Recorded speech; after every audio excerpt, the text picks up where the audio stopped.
오늘의 말씀은 욥기 30장 1절부터 31절까지 말씀입니다.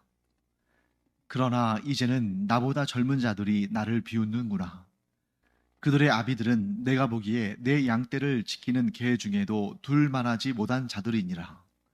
그들의 기력이 쇠잔하였으니 그들의 손의 힘이 내게 무슨 소용이 있으랴. 그들은 곧 궁핍과 기근으로 인하여 파리하며 캄캄하고 메마른 땅에서 마른 흙을 씹으며 떨기나무 가운데에서 짠 나무를 꺾으며 뱃살이 뿌리로 먹을거리를 삼느니라. 무리가 그들에게 소리를 지르므로 도둑같이 사람들 가운데에서 쫓겨나서 침침한 골짜기와 흙구덩이와 바위굴에서 살며 떨기나무 가운데에서 부르짖으며 가시나무 아래에 모여 있느니라. 그들은 본래 미련한 자의 자식이요 이름 없는 자들의 자식으로서 고토에서 쫓겨난 자들이니라. 이제는 그들이 나를 노래로 조롱하며 내가 그들의 놀림거리가 되었으며 그들이 나를 미워하여 멀리하고 서슴지 않고 내 얼굴에 침을 뱉는도다. 이는 하나님이 내 활시위를 늘어지게 하시고 나를 곤고하게 하심으로 무리가 내 앞에서 굴레를 벗었음이니라. 그들이 내 오른쪽에서 일어나 내 발에 덫을 놓으며 나를 대적하여 길을 애워싸며 그들이 내 길을 헐고 내 재앙을 재촉하는데도 도울 자가 없구나. 그들은 성을 파괴하고 그 파괴한 가운데로 몰려드는 것 같이 내게로 달려드니 순식간에 공포가 나를 애워싸고 그들이 내 품위를 바람같이 날려버리니 나의 구원은 구름같이 지나가 버렸구나. 이제는 내 생명이 내 속에서 녹으니 환난 날이 나를 사로잡음이라. 밤이 되면 내 뼈가 쑤시니 나의 아픔이 쉬지 아니하는구나. 그가 큰 능력으로 나의 옷을 떨쳐버리시며 나의 옷깃처럼 나를 휘어잡으시는구나. 하나님이 나를 진흙 가운데 던지셨고 나를 티끌과 재 같게 하셨구나. 내가 주께 부르짖으나 주께서 대답하지 아니하시오며 내가 섰사오나 주께서 나를 돌아보지 아니하시나이다. 주께서 돌이켜 내게 잔혹하게 하시고 힘있는 손으로 나를 대적하시나이다. 나를 바람 위에 들어 불려가게 하시며 무서운 힘으로 나를 던져 버리시나이다. 내가 아나이다. 주께서 나를 죽게 하사 모든 생물을 위하여 정한 집으로 돌려 보내시리이다. 그러나 사람이 넘어질 때에 어찌 손을 펴지 아니하며 재앙을 당할 때에 어찌 도움을 부르짖지 아니하리이까. 고생의 나를 보내는 자를 위하여 내가 울지 아니하였는가. 빈궁한 자를 위하여 내 마음에 근심하지 아니하였는가. 내가 복을 바랐더니 화가 왔고 광명을 기다렸더니 흑암이 왔구나. 내 마음이 들끓어 고요함이 없구나. 환난 날이 내게 임하였구나. 나는 햇볕에 쬐지 않고도 검어진 피부를 가지고 걸으며 회중 가운데 서서 도움을 부르짖고 있느니라. 나는 이리의 형제요 타조의 버시로구나. 나를 덮고 있는 피부는 검어졌고 내 뼈는 열기로 말미암아 탔구나. 내 수금은 통곡이 되었고 내 피리는 애곡이 되었구나. 자, 욥기 30장 우리가 함께 읽었습니다. 우리가 어제 29장 공부하면서 29장과 30장은 짝이라고 말씀드렸죠. 그래서 29장에는 과거에 그렇게 좋았던 때에 대한 언급이 있습니다. 그래서 29장만 딱 떼어놓고 보면 이게 욥기의 말씀인가 싶을 정도로 참 과거에 하나님과의 좋은 관계, 사람들과의 좋은 관계, 또 형통과 모든 것이 충만하고 복된 그런 시절이 있었다. 그런데 29장으로 끝나지 않고 30장으로 연결되죠. 그러나 하면서 이제 욥의 탄식이 이어집니다. 자, 그렇기 때문에 과거에 찬란하고 좋았던 기억이 있었기 때문에 현재가 더 고통스러운 그런 상황을 묘사하고 있습니다. 자, 욥기에서 우리가 오늘 이 욥기 30장을 통해서 중요한 두 가지의 주제를 다시 한번 우리가 반복적으로 살펴보기를 원하는데요. 자, 욥기의 중요한 주제 중에 하나는 불의한 자가 다른 불의한 자를 정죄할 수 있는가 하는 것입니다. 자, 지금 욥과 그 세 친구들 사이에 논쟁이 있었고 그 다음에 이제 32장부터는 엘리후의 발언이 나오는데, 자, 욥이 지금 힘든 것은 무엇이냐면 하나님께서 자신에게 고난을 주신 것이 불의하기 때문이 아닙니다. 여러분, 하나님께는 불의함이 있습니까, 없습니까? 없어요. 하나님은 불의한 분이 아닙니다. 하나님은 죄를 짓지도 않으시고 불의를 행하지도 않습니다. 왜냐하면 하나님이 절대선이고 하나님이 기준이신데, 모든 것이 하나님의 기준에 따라서 세팅되어 있는데, 불의라는 것은 그 기준에서 멀어지고 그 기준을 지키지 않은 거잖아요. 근데 하나님께서 기준점이신데 하나님이 불의할 수가 없죠. 그러므로 욥은 뭐라고 하냐면, 하나님께서 저에게 이런 고난과 고통을 주신다면 저는 아무 말 할 수 없습니다. 하나님께서 저를 불의하다 하시면 저는 한 말씀도 하나님께 아뢰 수가 없습니다. 그런데 불의한 자들이 불의한 자를 정죄하는 것은, 그것은 온당하지 않습니다. 이렇게 말하는 거죠. 그러니까 욥의 세 친구들이 그들도 불의하면서 나를 불의하다고 말하는 것은 온당하지 않다, 정당하지 않다, 이렇게 말하는 것입니다. 왜요? 불의한 자는 다른 사람의 불의를 들추고 판단하고 정죄하기 전에 자기 자신을 돌아봐야 되는 거거든요. 자, 내가 누군가의 불의에 대해서 지적하려면 그 내가 지적하는 그 잣대를 가지고 나 자신도 돌아봐야 되는 것입니다. 그래서 기독교의 가장 큰 특징, 다른 종교와 비교해 봤을 때 기독교의 가장 큰 특징은 함부로 정죄하지 않는다는 거예요. 반면에 유대교나 이슬람교나 유교나 이런 다른 종교를 보세요. 그러면 어떠한 하나의 원칙, 규칙 또는 그들이 말하는 그 진리를 가지고 자꾸 누군가를 정죄하고 판단하고 지적합니다. 대표적인 사람이 바로 바리새인이잖아요. 바리새인들은 상대적으로 자신들이 의롭다고 여겼기 때문에 그 율법을 가지고 다른 이들을 정죄하고 판단했습니다. 반면에 예수님은 뭐라고 하셨습니까? 가늠하다가 현장에서 잡힌 여인에게 나도 너를 정죄하지 아니하노니 가서 이와 같은 죄를 다시는 짓지 말아라. 자, 그 여인이 죄가 없다는 말씀이 아니에요. 하지만 예수님은 정죄가 아니라 그에게 무엇을 베푸셨습니까? 은혜를 베푸셨죠.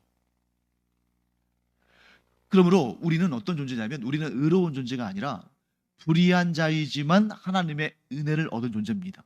그런데 그 은혜를 얻어놓고서 자기만 은혜를 누리고 다른 사람에게는 은혜를 베풀지 않고 여전히 정죄한다면 그것은 하나님의 나라의 법에, 예수 그리스도의 법에 어울리지 않는 것이다. 그러므로 욥기는 이 구약에서 정죄와 판단으로 흐르기 쉬운 그런 율법주의적인 전통을 뒤엎고 은혜를, 하나님의 긍휼을 소개하고 있는 것이죠. 불의한 자는 다른 사람의 불의를 지적하고 판단하고 정죄하기 이전에 자기 자신을 돌아봐야 된다. 지금 욥은 어떤 상태입니까? 하나님께서 내리신 그 고난을 경험하면서 그저 하나님의 은혜와 긍휼을 구하면서 두 손 들고 하나님 앞으로 나아갑니다.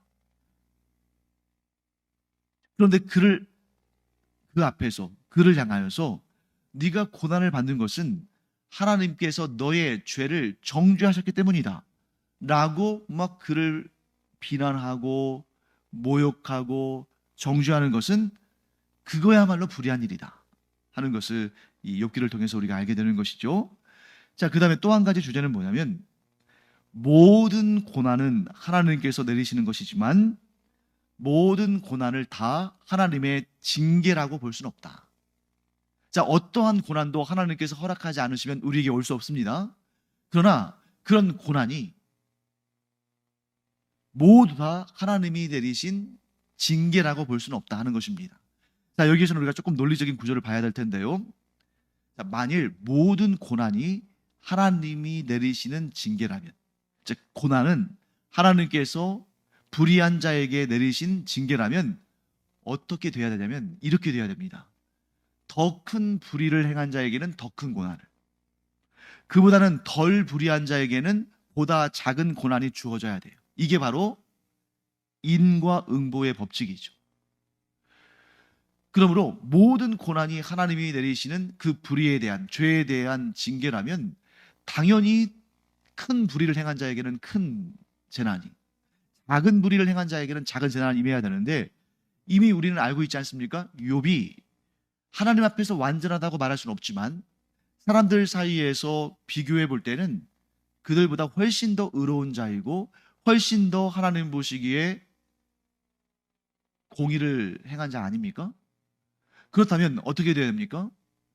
욥이 그 누구보다도 가장 작은 고난을 경험해야 되잖아요.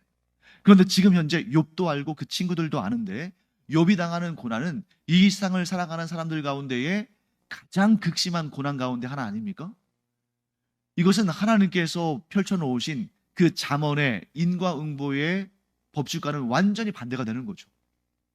그래서 이런 부분을 우리가 뭐라고 말하냐면 잠언과 같이 인과응보의 하나님의 원칙을 따라서 되어지는 것을 우리가 규범적 질서라고 본다면 지금 욥기에 등장하는 질서는 반성적 질서입니다. 이 반성이라는 것이 내가 잘못했으니까 뭘 반성한다 그런 뜻이 아니라 거꾸로 보는, 반대로 보는. 그러니까 이 세상에는 규범적 질서가 존재합니다. 그래서 인과응보, 악인에게는 징벌이, 의인에게는 상이 주어지는 그런 하나님의 인과응보의 규범적 질서가 이 땅에 존재합니다. 그걸 우리가 부인하면 안 되죠.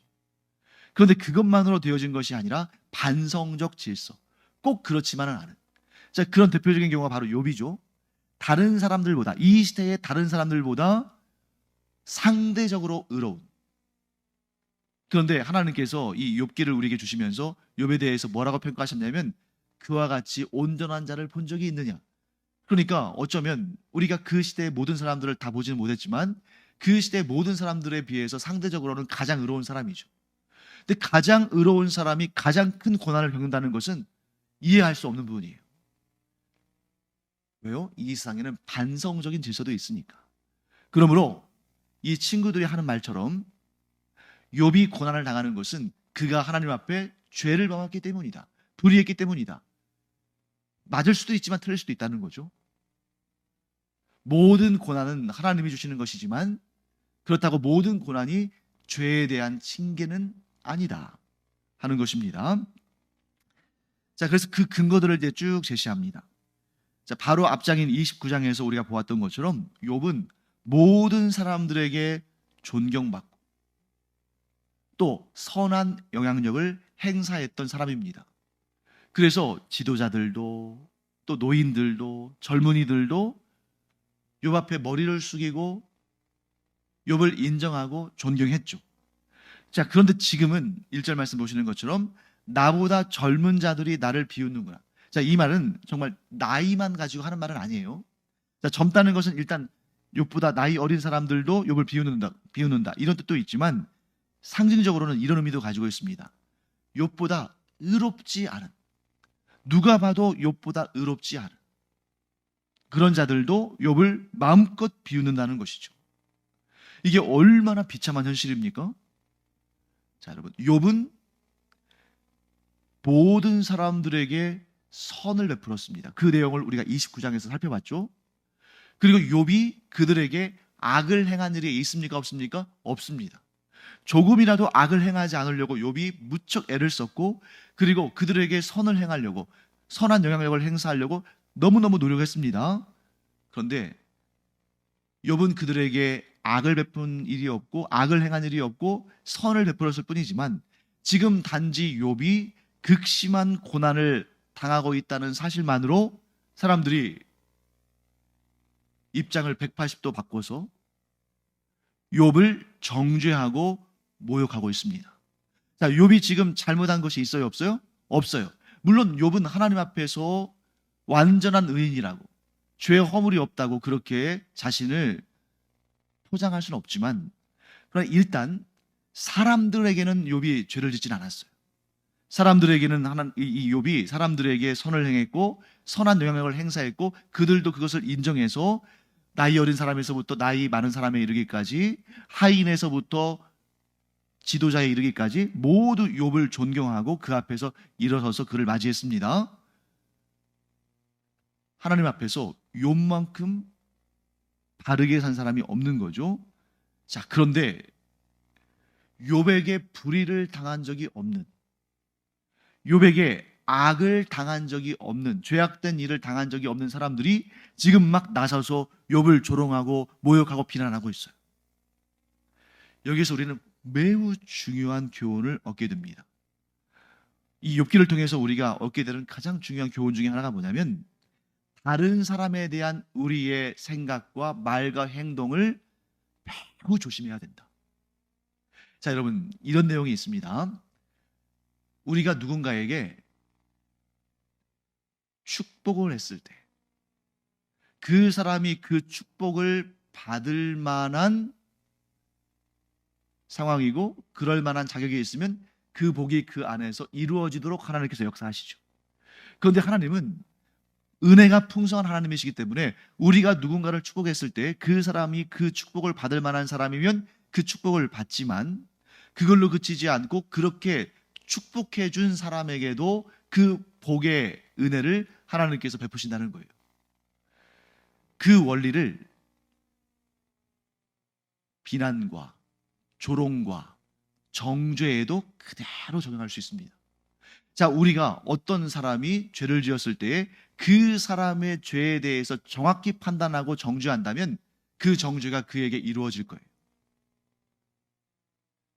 그런데 만일 우리가 어떤 사람에 대해서 판단하고 정죄했는데 그 사람이 하나님 보시기에 그러한 비난과 정죄를 받을 만한 사람이 아니라면 어떻게 될까요?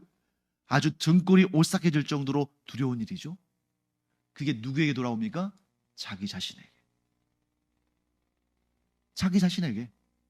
내가 누군가에 대해서 막 그 사람이 잘못됐다, 그 사람이 죄가 있다, 그 사람이 문제가 있다 라고 말했는데 정말 그 사람에게 그런 문제가 있고 하나님이 인정하셔요.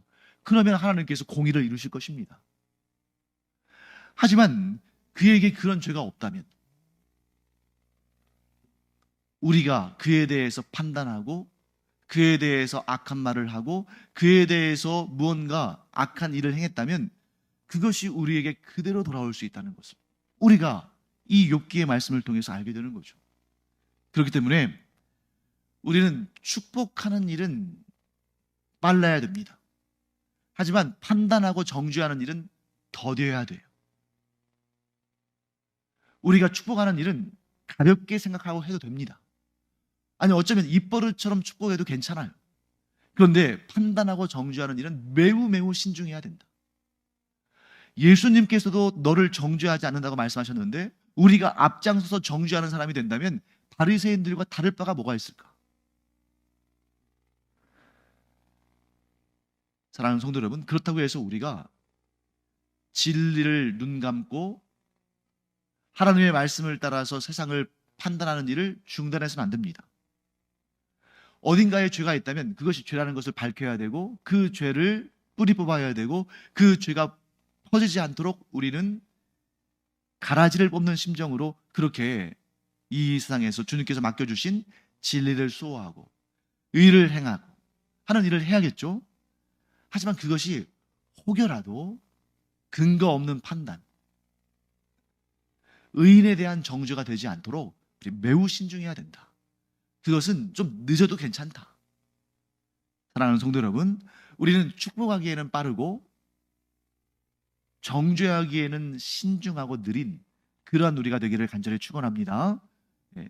그렇다고 해서 너무 느려가지고 몇 년이 지나도 그 죄에 대해서 덮어놓고 그러면 안 되고 신중하란 말이죠.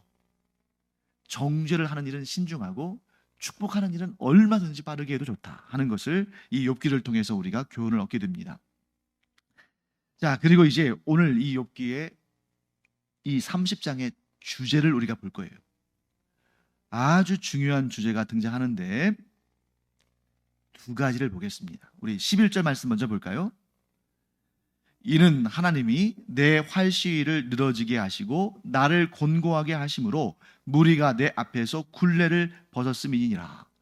자, 악인이 나를 정죄하는 일도, 내가 그러한 고난을 당할 만한 일을 하지 않았음에도 불구하고 그런 고난을 당하는 것도 다 하나님께서 하신 일이다. 내가 때때로 지금 당하는 고난으로 인해서 너무 괴롭고 심지어 어떤 경우는 억울하다 할지라도 그조차도 하나님께서 허락하지 않으시면 일어날 수 없는 일이다. 내가 가장 피하고 싶고 가장 면하고 싶은 그러한 고난과 고통의 시간들도 다 하나님께서 그렇게 하신 일이다 하고 욥은 고백합니다. 그런데 거기서 끝나지 않아요. 오늘 이 욥기 30장의 핵심적인 주제는 욥의 마음이 온전히 드러나 있는 24절에 나옵니다. 우리 24절 말씀 함께 읽어보겠습니다. 그러나 사람이 넘어질 때에 어찌 손을 펴지 아니하며 재앙을 당할 때에 어찌 도움을 부르짖지 아니하리이까. 무슨 말씀입니까? 자, 고난을 주시는 분은 하나님이시지만 고난을 당하는 사람의 입장에서는 내가 범죄해서 하나님께서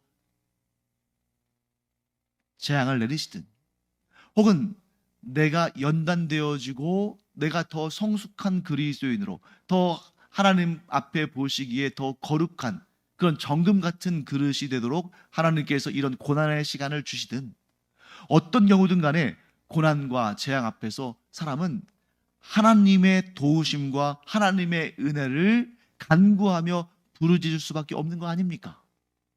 이렇게 말하는 거예요. 우리에게 닥치는 고난과 재앙은 두 가지 이유겠죠. 하나는 우리가 죄 가운데 있을 때 그 죄로부터 벗어나도록, 그 죄로부터 떨어져 나오도록, 그리고 회개하고 하나님께로 돌아가서 하나님과의 관계를 회복하도록 하나님께서 고난을 주실 때가 있겠죠. 또 다른 경우는 무엇입니까? 내 죄와 허물 때문이 아니라 나를 더 정금같이 연단하시고 더 아름답고 하나님께서 쓰실 만한 그릇으로 하나님께서 기뻐하시는 자로 성장시키시고 성숙하게 하시기 위해서 고난을 주실 때가 있겠죠. 그런데 이렇게 고난은 다양한 방법, 다양한 이유로 오지만 그 고난 앞에서 사람의 반응은 딱 한 가지라는 겁니다. 무엇입니까? 24절 말씀 다시 한번 읽어보겠습니다. 그러나 사람이 넘어질 때에 어찌 손을 펴지 아니하며 재앙을 당할 때에 어찌 도움을 부르짖지 아니하리이까. 너무 잘 묘사하지 않았습니까? 여러분 가운데 넘어지는데 손부터 뻗지 않고 그냥 머리를 갖다 들이대는 사람이 있어요? 없잖아요. 누구든 자동 반응, 반사신경으로 넘어지면 손부터 짚습니다.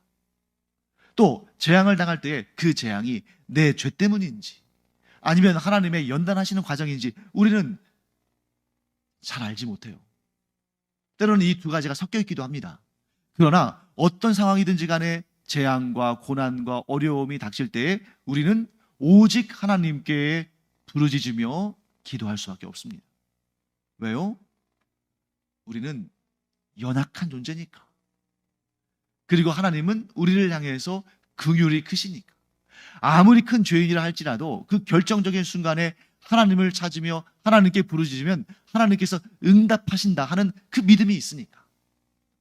사랑하는 성도 여러분, 그렇기 때문에 우리가 살아가면서 복잡한 일들이 많잖아요. 또 우리가 다 이해할 수도 없습니다.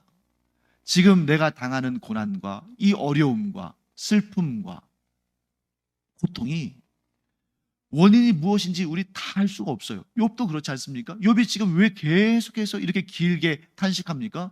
하나님, 지금 제가 당하는 고난이 분명히 하나님이 보내신 것은 맞는데 왜 하나님은 저의 인생을 주관하시는 주님이시니까. 그런데 그 이유를 잘 모르겠습니다. 그러나 제가 할 수 있는 일은 단 한 가지. 이 고난 앞에서, 이 재앙 앞에서 하나님의 도우심을 부르짖습니다. 사랑하는 성도 여러분, 그러므로 우리의 기도는 사실 여러 가지 이유들이 있겠죠. 우리가 하나님께 기도할 때에 죄를 용서해 달라고 기도할 수도 있고, 또 이 재앙을 면하게 해달라고 기도할 수 있고, 복을 구하며 기도할 수도 있고, 하나님의 도움을 구하면서 기도할 수 있는데, 우리의 기도는 온전히 무엇으로 가득 차 있어야 됩니까? 하나님의 은혜를 구하는 기도. 하나님의 은혜를 구하는 기도가 아니라면 우리는 기도할 필요가 없어요. 우리의 기도가 어떤 상황에서든지 간에 하나님의 은혜를 구하는 기도가 되고 그 부르짖음에 하나님께서 응답하셔서 우리에게 은혜를 베풀어 주시기를 간절히 축원합니다. 기도하겠습니다. 하나님, 저희가 어떤 상황, 어떤 환경 가운데에서 어떤 일로 기도하든지 간에 저희는 하나님의 은혜가 필요한 사람이므로 하나님의 은혜를 간구합니다. 오직 하나님께만 은혜를 구하는 저희들에게 은혜를 베풀어 주시옵소서. 감사드리며 예수님의 이름으로 축복하며 기도합니다. 아멘.